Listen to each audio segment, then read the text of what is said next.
Another day, another story.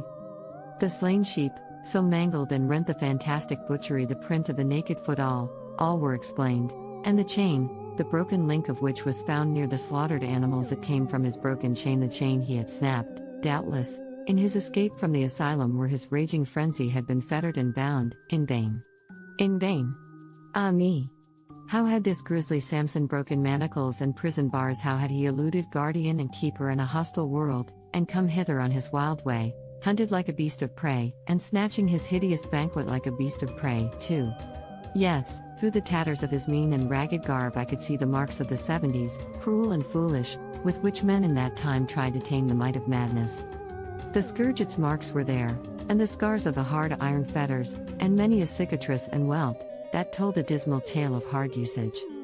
But now he was loose, free to play the brute, the baited, tortured brute that they had made him, now without the cage, and ready to gloat over the victims his strength should overpower. Horror! Horror! I was the prey, the victim, already in the tiger's clutch, and a deadly sickness came over me, and the iron entered into my soul, and I longed to scream, and was dumb. I died 1,000 deaths as that morning wore on.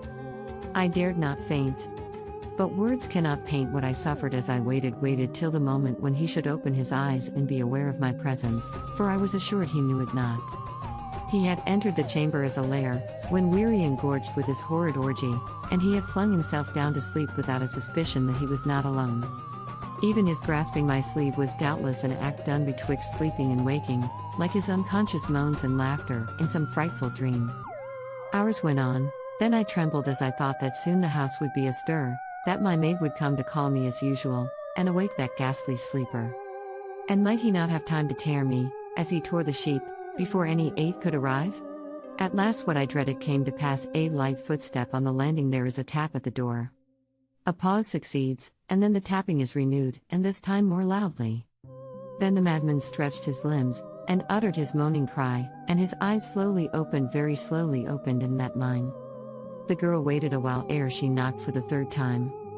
I trembled lest she should open the door unbidden, see that grim thing, and bring about the worst.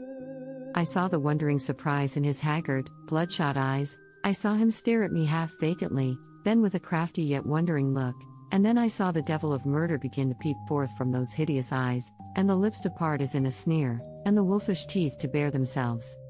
But I was not what I had been. Fear gave me a new and a desperate composure, a courage foreign to my nature. I had heard of the best method of managing the insane. I could but try. I did try. Calmly, wondering at my own feigned calm, I fronted the glare of those terrible eyes.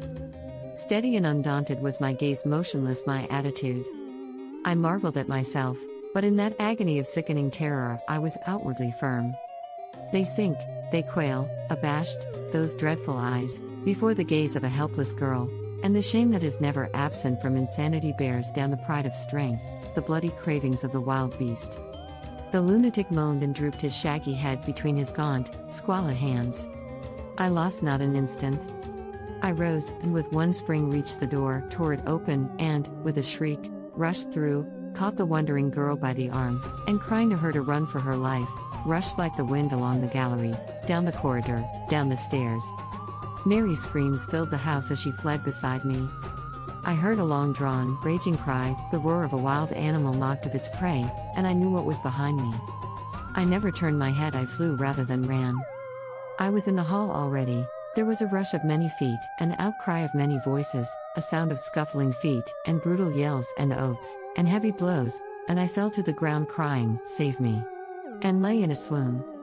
I awoke from a delirious trance. Kind faces were around my bed, loving looks were bent on me by all, by my dear father and dear sisters, but I scarcely saw them before I swooned again. Thank you, and having you here was a privilege to me. Please support the channel by subscribing.